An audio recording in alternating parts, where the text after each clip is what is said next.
attendance today. To give you a bit of a background as to why LADCO and the county are hosting this event, we both have been approached by Amtrak, WisARP, WisDOT about getting support for the second daily route from Minneapolis to Chicago. As you know, there's already one route, but they would like to get support for the second route. We're here today to listen to Derek James from Amtrak, Arun Rao from WisDOT, and Terry Brown from WisARP.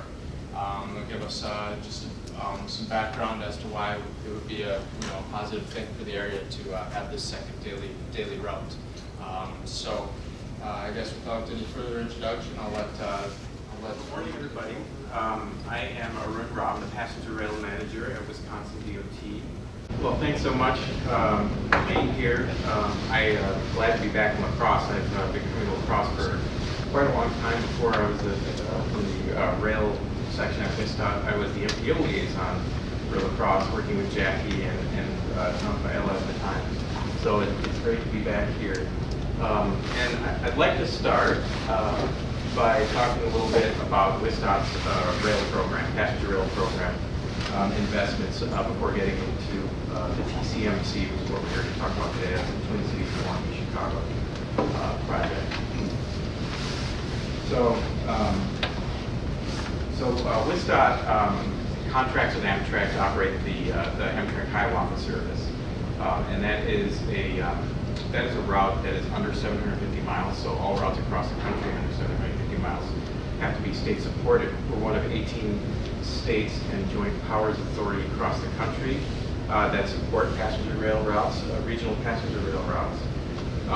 The Hiawatha service offers 7 round trips daily between Milwaukee and Chicago.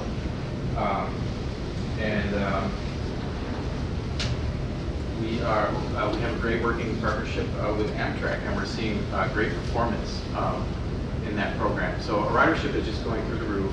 We have frequently have standard only conditions. We've had to add a car to the 2 trains, and you can see the ridership trend there. We reached a ridership record of 880,000 this past state fiscal year. The Hiawatha ticket revenues have also, you can see just the upward trend there. And those factors combined with cost efficiencies and cost cutting, and significant cost cutting at Amtrak that's going on, have led to a sharp decrease in our state payment forecast. We have a big part of this success is on-time performance. We have an excellent post railroad, CP Rail, and Metra in Illinois, and they do a fantastic job dispatching. Just as an example, it's 99% on time in September. Annually, it's about 93%, but it's one of the best on-time performance rates in the system. So that's the best, Derek. So thank you. And the fare box recovery ratio, 75% of costs recovered by ticket revenue, is also one of the highest in the nation for passenger rail routes. Public transit bus routes typically around 20, can range from 20% to 40%. Other passenger rail routes across the country, 40, 50%. We're at 75% fare box recovery ratio. So Wisconsin investments and initiatives in the Hiawatha service have been paying off, and we're seeing good return on investment on those, and we're going to continue to see that. One project we've been working on, of course, is the expansion of the Hiawatha service from 7 to 10 round trips daily between Milwaukee and Chicago. There's significant infrastructure needed there because it's a very congested railway, 65 metro trains, 25 CP freight trains, and adding 6 daily passenger trains traveling at 80 miles an hour does take up a lot of capacity and leads to locations where there's bottlenecks and delays that are caused. So the infrastructure is to mitigate those delays, and this is similar to what we would need to do, this mitigation of delays on the Twin Cities, Milwaukee, Chicago corridor. So we currently have environmental clearance and engineering underway for that project, and We already have some railroad final design and construction projects underway to get those increased frequencies moving. The projects that are currently underway and funded is a second platform at the Milwaukee Airport Rail Station, one of the stops where the Twin Cities Milwaukee-Chicago service would stop. That is really a railroad capacity project. That allows the CP to dispatch trains on either track, and it improves freight flow, improves passenger flow, and adds capacity. But it's also very important for passenger safety and accessibility improvements at the station. We completed Milwaukee Intermodal Train Concourse reconstruction in 2016. You can see it there in the photo. We have implemented new next generation state-owned locomotives. This was through 100% federal grant to the Midwest states. Those came into service in 2017. And we have just received funding for a signaling upgrade in the Milwaukee Intermodal Station area, either federal funds. The Milwaukee Airport Rail Station project was also federal funds, the same grant, FRA grant program. And then we have refreshed Amtrak equipment project currently underway with Amtrak. And then, of course, we have the Twin Cities Milwaukee-Chicago segment frequency project. And I'll talk more about that in just a second. So with all of these improvements and investments, we're really advancing the modernization of regional rail, a network that is functional and cost-effective, a regional rail network. We're doing this in a number of ways. All of the Midwest routes have come together with Amtrak and implemented schedule changes to improve connectivity. We've seen revenues and ridership go up as a result of that across the Midwest. New cost-efficient passenger rail equipment for the Midwest state-supported routes, which is going to help us reduce costs and keep costs down. We have a new regional sub-brand created with a website coming, Amtrak Midwest, to promote this regional network. And we're working on adding train frequencies to existing corridors and reducing travel times. And we don't do passenger rail in a vacuum. It's about a multimodal transportation system that works for Wisconsin. And so we've been able to leverage efficiencies with that Amtrak Hiawatha Service contract, leverage those cost savings, and implement new Amtrak Thruway I-41 connecting bus service along Interstate 41 serving those communities. So between Fond du Lac and Green Bay, that was 500,000 people there. They have one round-trip intercity bus as a public transportation option. And that is, obviously that doesn't cut it when we're trying to support the business community and economic development.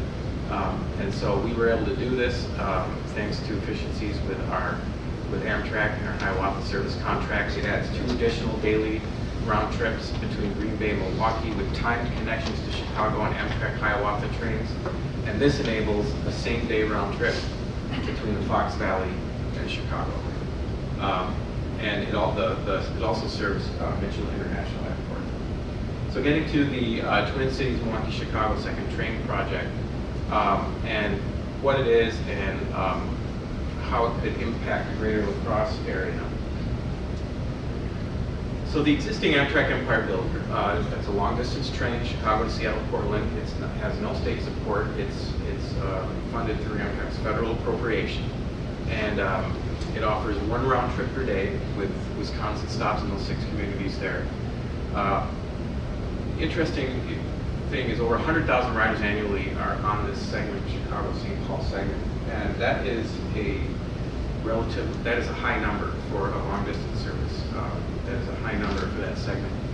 And the regional travel is really what's driving that.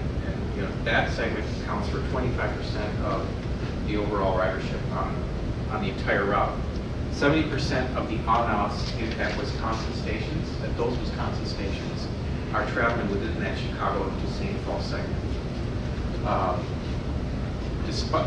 Despite the fact that obviously there can be delays from when the current Empire Builder is coming from Seattle and Portland because of the distance and because it has to hand off between BNSF and CP and several railroads. That creates obviously a challenge for using this for regional and business travel. It's also a challenge for connecting shuttle services. But despite those limitations, people are trying to use this as regional transportation. We're seeing latent demand for more regional service. So, given that, in 2014, Minnesota and Wisconsin approached Amtrak and said, we want to look into this and see if adding a regional train along this corridor is feasible, is cost effective, if it makes sense. And so in 2015, Amtrak completed their Amtrak feasibility study, and the results, the ridership, the revenue, and the operating cost were positive. Ridership was quite high given the origin and destination pairs, and the costs were in line with similar routes, and in fact actually lower than some other routes across the country that would be comparable. And so we have been continuing the planning process since then. And the objective of this service is to provide flexibility and reliability for regional trips, address latent demand for regional rail service on the corridor, support or strengthen multimodal connections in communities across the states, and provide an alternative to congestion post parking when accessing Milwaukee-Chicago and the Twin Cities. And then it's also about supporting, attracting, and retaining businesses, economic development, jobs, and tourism in the state.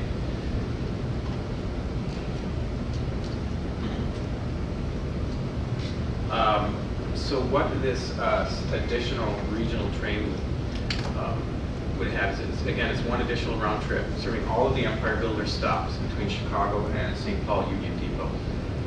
It's not high-speed rail. It operates at a maximum speed of 79 miles an hour, conventional speeds. Daytime schedule complements the existing Empire Builder schedule. And it does have a shorter travel time just because of the nature of a regional service as opposed to Amtrak's long-distance services. The dwell times at stations are shorter. And then it will have a reliable on-time performance due to the shorter distance, and then pretty much only operating on one railroad, CP Rail, which is Amtrak's best post railroad in the country for dispatching. So the findings of this planning effort, the infrastructure costs in Minnesota and Wisconsin, depending on the operating alternative, is 55 to 72 million. And so we need to balance that with the operating cost and kind of optimize those two things. About 10 to 12 million in state funds would be needed as match to a federal grant to implement and construct that. Would be needed from each state, Wisconsin and Minnesota. Ridership on the additional round trip, the starting year ridership forecast that Amtrak's consultant has completed is 155,000 annually, which is comparable to similar successful route in Michigan, very successful Amtrak Blue Water service, and it's also higher than other comparable routes. The revenues came in positive as well.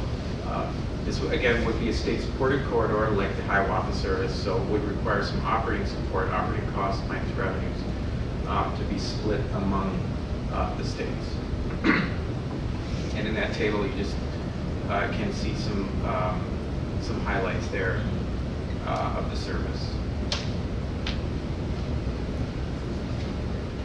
So those infrastructure projects that I mentioned, the CP corridor between Milwaukee, between just west of Milwaukee and St. Paul, is a basically a single track. Used to be dual track, but it's now a single track corridor with sidings. And so when we add two 80-mile-an-hour passenger trains, again, that creates there's existing bottlenecks right now on the system in LaCrosse, in Winona area, and that exacerbates those issues. And so we need to have capacity improvements on the railroad to mitigate those delays before we can add any passenger trains. And so you see here in Minnesota, there's some significant work in River Junction and Winona area.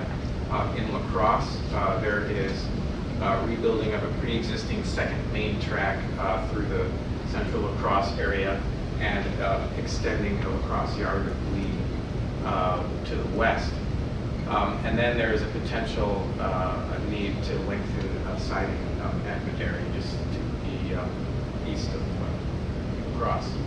And then a universal crossover would be needed in Columbus, Wisconsin. So this is really, in terms of the capital improvements needed, relative to most other railroad projects that I've seen across the country. This is looking like relatively low-hanging fruit in terms of the capital improvements and transportation improvements that we get out of it. So the second daily train projected impact to LaCrosse area. Obviously, it would expand your schedule to two schedule options in each direction to facilitate regional travel. It enables one overnight business trip, which you can't do now, to the Twin Cities, Milwaukee, or Chicago. For example, if you have a morning meeting in St. Paul, you can do that. Take the train back in the afternoon. If people come into LaCrosse for meetings, you can have a morning meeting in LaCrosse and then take the train back to Chicago or St. Paul. And it addresses the limited air intercity bus and rail options in LaCrosse. LaCrosse, there's one intercity bus for ground transportation. There's one intercity bus round trip serving LaCrosse, and the question comes up, is that really sufficient to? And in addition to the single round trip after a builder long distance train, is that really sufficient to be able to, in this new sort of economy that where young professionals are wanting to have transportation options? And, is that sufficient to attract and retain businesses and jobs and let the region thrive? With air, there's about is it 2 or 3 flights to Chicago, 2 or 3 to the Twin Cities, and 1 to Detroit. Those can obviously be pricey options. And then the rail option, there's only 1 round trip, as I said. It's limited what you can do with that, although it's a fantastic service. That has limitations. So with the second train, about 17,000 additional trips using the LaCrosse station, which is quite significant. A lot more activity there.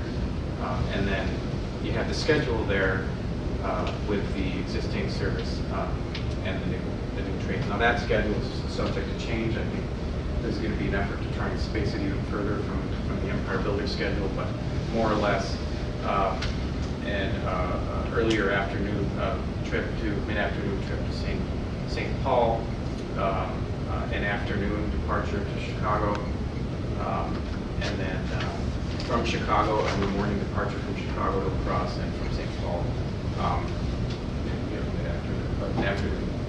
early afternoon departure from St. Paul. So we're now transitioning from the planning stage to looking at implementation and getting to the decision-making points for implementation. Just to recap the progress to date on this project, the feasibility study, again, has been completed. A lot of work has been completed. Feasibility study, forecast of ridership, revenue, cost completed. Operations analysis by Amtrak has been completed. Can it be operated efficiently and cost effectively? Capacity modeling and infrastructure needs, as I mentioned, have been completed, and railroad infrastructure needs have been identified. The concept engineering of those improvements and capital costs have been completed. And then the pre-environmental clearance things that we need to do, purpose and need alternatives analysis, initial outreach, has also been completed. What we're doing now is we're completing a required service development plan,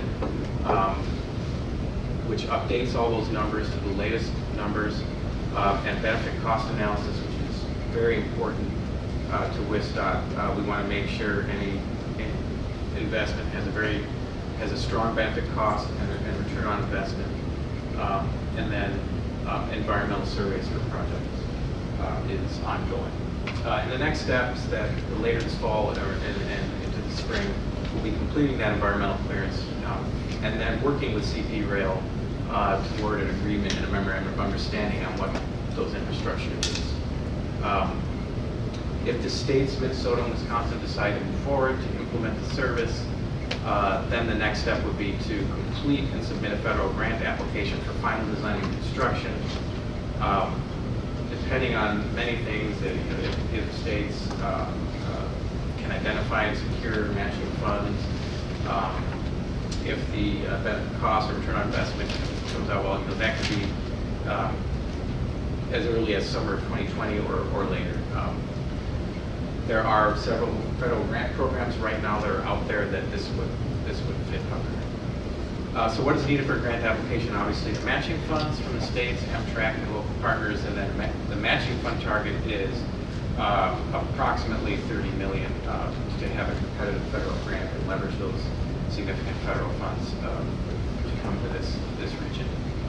Again, benefit costs and return on investment are key deciding factors. What we're seeing now, as I said, is that those are going to be positive, but we'll see how they come out. And I think I pretty much already mentioned the timeline here. And with that, did we want to take Q&A?